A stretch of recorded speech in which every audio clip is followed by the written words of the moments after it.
Salut tout le monde! Je me suis rendu compte que j'avais vraiment pas vlogué aujourd'hui. La raison pour laquelle je l'ai pas fait, c'est que ce matin, je suis arrivée quand même tôt. Mais j'ai filmé comme ma routine du matin quand j'arrive à l'école. Fait que toutes les séquences que vous avez vues jusqu'à présent, c'était des séquences qui vont être dans cette vidéo-là. Puis après ça, j'ai rangé ma caméra, puis mes élèves sont arrivés. Puis là, c'était comme tout le retour de la relâche. Fait que j'ai juste pas pensé à filmer. Fait que j'espère que je vais pouvoir me reprendre au courant de la semaine. Dans le fond, aujourd'hui, là, quand mes élèves sont arrivés d'éducation physique, on a fait un peu de poutine, on a fait une causerie, on a changé les privilèges, on a changé les responsabilités. Après ça, ben on a commencé tout de suite, hein, on a fait des maths. Cet après-midi, on a fait full français. On a fait un travail sur le... Non, c'est pas vrai. On a commencé à parler du cerveau parce que ça va être notre prochain thème pour les stratégies de lecture. Puis à la fin de la journée, ben, je leur ai proposé un nouveau projet de journal dialogué, qui est une idée qui vient de Pierre-Anne de Trois filles et l'enseignement autrement. On en a parlé pendant la semaine de relâche, puis ça m'a vraiment allumé. Fait que j'ai décidé de le commencer avec eux. Je vais vous expliquer le concept peut-être un petit peu plus tard cette semaine. Pour l'instant, ben, j'en vais justement répondre à quelques-uns de leurs travaux chez moi maintenant. Fait qu'on se revoit demain. Alors, j'ai entendu des... Oh, ceux qui suivent mes vidéos, vous l'avez peut-être vu dans une de mes dernières capsules, j'ai filmé avec elle. Ouais. Pourquoi j'ai filmé avec elle? Ben, je la présente premièrement, elle s'appelle Audrey, elle a une chaîne YouTube comme tu peux voir. Elle est aussi enseignante. Elle fait pas que des vidéos sur l'enseignement, comme tu peux voir. Hein. Ici, elle a parlé, la dernière vidéo, elle parle de déménager en appartement, elle parle de... Là, elle a fait une vidéo avec les accents. Des fois, elle parle d'enseignement. OK? Puis, elle a même commencé, regardez bien ça, elle a même ouvert une chaîne pour ses élèves. Moi, mes vidéos avec vous, je les mets directement sur ma chaîne personnelle. Mais vu qu'elle, sur sa chaîne à elle, elle ne veut pas tout le temps parler de prof, elle s'est dit, quand je vais faire des vidéos avec mes élèves, je vais mettre ça sur une chaîne différente. Pourquoi je te parle d'elle aujourd'hui? Parce que dernièrement, elle enseigne aussi, mais elle enseigne depuis moins longtemps que moi. Ça veut dire qu'elle n'a pas sa vraie classe comme moi cette année. Mais elle a été appelée juste avant la semaine de relâche pour un remplacement dans une classe de 5e année. Donc là, à partir de maintenant, jusqu'à la fin de l'année, la professeure est partie, je pense, en congé. Puis c'est elle qui rendait jusqu'à la fin de l'année. Puis je me suis dit, mais quel moment parfait! Pourquoi on ne correspond pas avec ces élèves qui font la même, qui étudient la même chose que toi? Fait qu'on a eu comme idée. Là, ce qu'on va faire là, c'est qu'on va écrire une lettre. Tout le monde, pas tout le monde, mais moi, je vais l'écrire au tableau. Vous allez me donner les idées. On va leur écrire une lettre à eux, à la classe de 5e année. Eux, ils vont nous répondre. Puis après ça, toi, si tu as envie de correspondre avec un élève dans sa classe, bien moi puis elle, on va essayer de vérifier, si maintenant Charlotte, elle veut correspondre avec un élève de sa classe, je vais regarder quel élève aura les mêmes goûts que toi, qui aura envie de discuter avec toi. Mais si tu n'as pas envie, tu le fais pas. C'est volontaire. Si tu n'as pas envie de le faire, tu le fais pas. Si tu as envie de le faire, tu le fais. Mais cet après-midi, par exemple, tout le monde participe à la grande lettre qu'on va leur écrire. Fait que ça commence par quoi une lettre, premièrement? Bonjour. Lève ta main. C'est une super bonne idée. C'est une super bonne idée, mais je veux l'entendre la main levée, par exemple. Bonjour, chère Audrey. Bonjour. OK, bonjour, chère Audrey. Chère Audrey. Et toute sa classe. Et sa classe. Et sa classe. Non, parce que si on dit et ta classe, ça veut dire qu'on parle à Audrey. Là, on parle à tout le monde. Donc, bonjour Audrey. Bonjour, chère Audrey et tous ses élèves. Là, ils reçoivent une lettre, eux autres. Bonjour, chère Audrey et tous ses élèves. Ça vient de qui, cette lettre-là? Non, moi, quand tu m'écris dans le journal dialogué, je te connais déjà, tu n'as pas besoin de te présenter. Mais quand tu écris à une nouvelle personne, il faut que tu te présentes. Donc, on est qui, nous autres? Est-ce que vous avez une question à leur poser? Parce que là, on vient de dire qu'on veut les connaître puis qu'on veut savoir comment ça fonctionne dans leur école. Est-ce que vous avez une question? D'habitude, il faut qu'on en pose, sinon ils ne sauront pas quoi dire.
Salut, bon mercredi. Alors ce matin, il nous est tombé une merveilleuse tempête de neige sur la tête, en espérant que ce soit la dernière. Il est tombé une quinzaine de centimètres, là, puis on était habitué depuis quelques semaines à plus avoir de neige, fait que là c'est comme la folie furieuse. Mais pour la minute pédagogique cette semaine, je voulais vous parler du nouveau projet de journal dialogué que je fais avec mes élèves. Si vous me suivez sur Instagram, je vous en ai parlé au début de la semaine. Puis je vous ai aussi dit que c'était une idée de Pierre-Anne qui travaille pour le blog 3 filles et l'enseignement autrement. Fait que je vous explique aujourd'hui en quoi ça consiste, un journal dialogué. En fait, j'ai redonné un nouveau cahier Canada à tous mes élèves. À la base, le journal dialogué, c'est supposé être un genre de carnet de lecture où est-ce qu'on parle de nos lectures, on fait de l'apprécier et tout ça, où ça se passe sous forme de lettres. Donc, on écrit soit à notre professeur ou à d'autres élèves de la classe. Mais moi, je voulais vraiment le tester maintenant, puis j'avais pas envie de m'embarquer dans un carnet littéraire d'ici la fin de l'année, surtout qu'on est à la 3e étape, on est comme dans les derniers 1000. Fait que c'est juste un journal où est-ce qu'on se parle de ce dont on a envie de se parler. Fait que ce que j'ai fait en premier, c'est que là, je peux vous le montrer parce que c'est pas tant personnel, mais j'ai écrit une lettre à chacun de mes élèves pendant la semaine de relâche. La première était identique pour tout le monde, puis je leur pose des questions. Puis je leur ai fait coller dans le recto ici, dans la couverture, en fait, le modèle de comment je veux qu'ils écrivent dans leur journal dialoguer, passer des lignes, dire bonjour, poser des questions, blablabla. Fait que je leur ai donné ça lundi. Ils ont lu ma lettre à moi, puis il y avait à me répondre. Là, je vous montre rapidement de quoi ça a l'air, mais je ne vous montre pas exactement de quoi ils me parlent là-dedans. C'est un peu personnel. Parfois, ça devient un peu personnel. Fait que là, cette semaine, je leur ai dit qu'il y avait jusqu'à vendredi pour me répondre. Moi, j'ai déjà des élèves que ça fait 3 fois qu'ils m'écrivent. Fait qu'ils m'ont écrit lundi, ils m'ont écrit mardi, puis ils m'ont écrit encore une fois ce matin. Fait que je leur demande de me répondre au moins une fois, puis après ça, je risque de le mettre dans leur plan de travail. Puis c'est une manière de travailler l'écriture. Je leur ai dit que je comptais pas l'orthographe. Je regarde pas les phrases non plus, mais dans la mesure où c'est lisible, là, évidemment. Fait que après ça, moi, je leur réponds, je leur pose des questions, je réponds aux questions qu'ils m'ont posées. Puis là, ici, elle n'en a pas, là, mais je me suis acheté des petits post-it spéciaux, puis vu que je suis un prof, je veux comme pas m'empêcher de leur faire des commentaires sur leur écriture. Fait que je leur mets un petit post-it qui fait comme un commentaire sur ce qu'ils m'ont écrit. Donc, oh, t'as oublié de me dire bonjour, t'as oublié de me poser une question. Attention aux majuscules en début de phrase. Fait que je leur fais comme un petit commentaire sur leur écriture. En fait, ça fait qu'ils ont des non, je perds mes mots. En tout cas, ils ont comme des feedbacks sur leur écriture aussi souvent qu'ils en veulent. Fait que je pense vraiment que l'année prochaine, je vais mettre ça en place. Mais je vais le transformer là, peu à peu en carnet de lecture. Fait que je vais leur demander d'apprécier des textes qu'on a lus. Je vais leur demander de parler de leur lecture et tout ça. Mais c'est sûr qu'à travers tous ces textes-là, je vais me permettre aussi de leur jaser de tout et de rien. Parce qu'en 3 jours, je trouve déjà que je suis plus proche de certains de mes élèves parce qu'ils se permettent de se confier plus à travers ce journal-là. Fait que voilà, j'espère que ça va vous inspirer. Bon jeudi à tous. Ce matin, avec mes élèves, on a travaillé le diagramme circulaire. En fait, en 5e année, le but du diagramme circulaire, c'est d'être capable de l'interpréter puis de comprendre les informations qui sont à l'intérieur, d'être capable de faire des conclusions à partir de ce diagramme-là. Puis ce matin, mes élèves, ils comprenaient rien parce que mes élèves sont hyper anxieux, sont super stressés. Fait que dès qu'il y a une petite affaire qu'ils comprennent pas, ils décrochent puis ils restent tiqués là-dessus. Fait qu'ils écoutent même pas comme le reste des informations. Fait que là, à la fin, c'est genre, mais c'est parce que je comprends pas, je sais pas comment faire, blablabla. C'est épuisant pour vrai, là, parce qu'ils sont tellement anxieux. Puis, tu sais, c'est pas parce. En tout cas, je suis certaine qu'ils sont capables de comprendre. Là. Enfin, bref. Ce matin, c'est ça, on essaie de trouver la donnée manquante. Ça va parce qu'ils savent que, tu sais, dans un cercle 100%, puis blabla, on soustrait puis on trouve ce qui manque. Mais c'est après ça de transformer le pourcentage en un nombre de spectateurs ou un nombre d'animaux qui devient un petit peu plus difficile. Fait que je pense que ça va être ça ma récupération la semaine prochaine. Je vais les laisser dormir là-dessus en fin de semaine. Puis la semaine prochaine, on risque de reprendre cette notion-là. Donc là, ils sont partis en musique, puis je m'en vais répondre à leurs journaux dialogués parce que hier soir, j'ai vraiment pas eu le temps. J'ai décidé de prendre ça relax, fait que j'ai pas eu le temps de répondre à leurs journaux dialogués. Fait que je vais aller faire ça. Ça fait du bien de ne pas avoir de contrôle à corriger ce matin. Là. Ils n'ont pas eu d'agenda depuis qu'on est revenu de la relâche, fait que j'ai pas ça à faire ce matin. Fait que je m'en vais répondre à leurs messages et puis quand ils vont revenir après la récréation, on s'en va travailler avec mes 2 autres collègues sur la division. Fait que je risque de pas trop filmer. Puis ce midi, j'ai un dîner en classe avec les élèves. Fait qu'on va se revoir probablement sur l'heure du dîner. Je sais pas si vous avez suivi mes aventures de lecture sur Instagram pendant la semaine de relâche, mais j'hésitais beaucoup à leur lire un livre parce que, en tout cas, j'avais entendu ça qui était lu au secondaire et tout ça, fait que j'ai essayé de trouver une alternative. Fait que je vais vous montrer le livre que je suis en train de leur lire, puis j'ai comme pas un projet, mais une activité spéciale que je voudrais faire avec eux après la lecture de ce livre-là. Mais là, je vais pas vous le dire tout de suite parce que je sais qu'ils regardent mes vlogs. Fait que je veux pas qu'ils sachent tout de suite, mais je vous en reparlerai là, quand on aura fini de faire la lecture, mais je vais vous le présenter. Vous avez peut-être déjà entendu parler de ce livre-là là, sur les groupes de profs parce que c'est quand même assez populaire. Là. Ça s'appelle Le mystère des jumelles Barnes. Dans le fond, c'est un livre, là, puis ça se passe... c'est des enfants qui vont passer un week-end chez leurs grands-parents. Puis il y a comme une légende là, autour des jumelles qui habitaient dans le coin puis qui seraient mortes puis qui auraient comme tué des enfants. Puis bon, bref. C'est bien intriguant tout ça.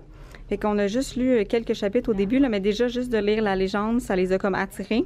Puis c'est une histoire de géocaching, fait que ça se passe avec le jeu, là, avec les GPS et tout ça.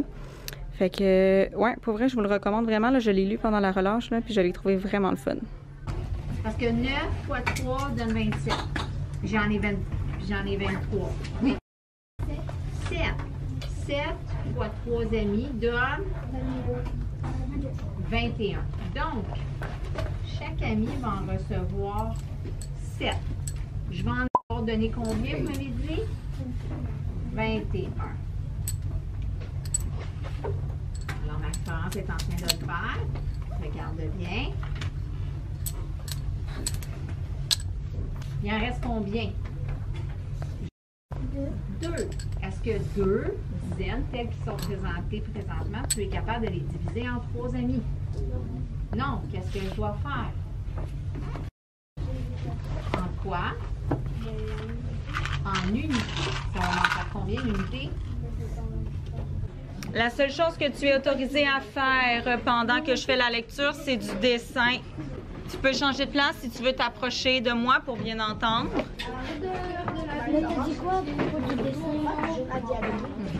Moi, ça me dérange pas. Je veux juste vous dire que ça fait déjà 1 minute que je filme. Puis ça veut dire que je suis capable de savoir exactement ça fait combien de temps que j'attends après toi. Ça fait 2 minutes 25. 2 minutes 30. Maintenant, 2 minutes 30. Je vous le dis, à partir de lundi, chaque fois que tu placotes, je pars un chronomètre. Vous allez être surpris. Regarde, juste là, ça fait 2 minutes. Si j'avais calculé toute la journée, là, il était dans la cuisine avec sa petite sœur puis sa grand-mère. Puis là, finalement, sa grand-mère, elle a dit à Victor, elle a dit, tu peux aller te recoucher, je vais m'occuper de ta sœur. Fait que là, il était tellement tôt, il dit, Victor ne refuse pas. Après tout, la nuit a été courte. Le garçon sort dans le soleil matinal. Au loin, on voit les montagnes bleues qui se découpent très clairement sur l'horizon. Se rendormira-t-il s'il se recouche? Et s'il y arrive, dans quel état va-t-il se réveiller? Il n'a jamais aimé la sensation que procure un réveil à midi. Tu sais, se lever tard, là.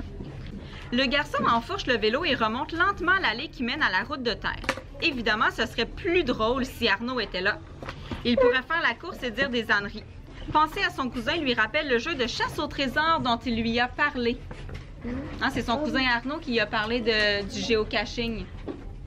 Je vais vous parler pendant que je suis en train d'enlever les points dans la classe dojo à mes élèves qui se sont achetés des privilèges aujourd'hui parce que j'ai vraiment pas l'impression que je vous ai full parlé cette semaine. On dirait que j'oubliais tout le temps de filmer ou bien s'il y avait comme tout le temps quelque chose à faire puis... En tout cas, je sais pas ce que ça donne le vlog parce que je l'ai pas monté jusqu'à présent, mais j'espère que je vous ai montré suffisamment de choses et que je voulais m'excuser. Aujourd'hui, dans le fond, j'ai eu mes élèves les 2 premières périodes ce matin. On a parlé du cerveau parce que c'est notre nouveau thème en lecture. Fait qu'on a parlé de la mémoire, on a parlé d'avoir un cerveau en santé, on a parlé des anomalies du cerveau, l'Alzheimer puis tout ça. Puis ils sont vraiment super intéressés par ce sujet-là. Salut! Ça va toi? Mon petit concierge, j'y ai pas pensé aujourd'hui parce qu'il s'en allait en édu. Ouais, il a pris une journée. C'est ça. Ouais. Oui. Ouais. Ouais. Puis j'ai essayé de lui donner des points en échange dans la classe. Il dit non, c'est du bénévolat. Puis j'ai dit, ben oui, ça lui fait plaisir. Et à la deuxième période, on a fait de l'OCR, on a parlé de la fête de Pâques, on a parlé de ce que ça représentait pour la religion chrétienne. On a parlé de la mort de Jésus, la résurrection de Jésus, on a parlé du carême, puis du jeûne, puis on a fait le lien aussi un peu avec les pratiques alimentaires des autres religions. Dans le fond, on a vu Pâques aujourd'hui, puis la semaine prochaine, on a une dame du service de garde qui va venir nous expliquer en fait en quoi consiste le ramadan parce que ça fait partie de sa religion à elle. Puis on trouvait que c'était plus pertinent que ce soit elle qui l'explique plutôt que nous qui ne connaissons pas tant cette religion-là puis on la pratique pas non plus. Fait que voilà ce qu'on a fait. Après, ils sont allés en art plastique. Puis après le dîner, on a poursuivi notre activité sur le cerveau. Puis j'ai continué à leur lire le livre Le mystère des jumelles Barnes. Puis là, on commence à entrer dans le vif du sujet, là, les caches, puis tout ça. Puis ils sont vraiment intéressés. Puis tu sais, il y a des énigmes. Fait que, en tout cas, c'est bien le fun. Fait que je suis vraiment contente d'avoir décidé de leur lire finalement. J'espère qu'eux aussi vont être contents. Puis sinon, ben, en fin de semaine, je pars avec des journaux dialogués pour répondre aux élèves qui m'avaient répondu. Il y avait jusqu'à aujourd'hui pour m'écrire leur premier message. Et je pars aussi avec des plans d'intervention parce que le mois de mars, c'est comme la saison des plans d'intervention, là, où on doit réviser les plans qu'on a fait pour nos élèves. Puis faire une deuxième rencontre avec les parents. Fait que j'en ai ça ce week-end pour revoir les plans d'intervention de deux élèves en prévision des rencontres que je vais avoir avec les parents la semaine prochaine. Puis en ce qui concerne le deuxième bulletin, je ne sais pas si vous le savez, mais c'est pas obligatoire de rencontrer les parents, c'est obligatoire pour le premier bulletin. Fait qu'on a envoyé des fiches à tous les parents. Puis nous, notre job d'enseignante, c'était de cocher, de savoir si on avait besoin d'une rencontre avec eux ou si on n'avait pas besoin parce qu'on était satisfait des résultats. Puis après avoir envoyé cette feuille-là, ben, les parents pouvaient nous répondre qu'ils avaient envie de nous rencontrer ou s'ils étaient d'accord avec notre décision. Fait que je suis encore en train de récolter quelques fiches, mais j'ai quelques courriels à envoyer à des parents pour discuter de la deuxième étape et des défis pour la troisième étape. Donc voilà, après avoir fait ça, ben je m'en vais chez moi. C'est vendredi, je vous souhaite un bon week-end et on se voit mercredi dans ma prochaine vidéo de prof. Bye!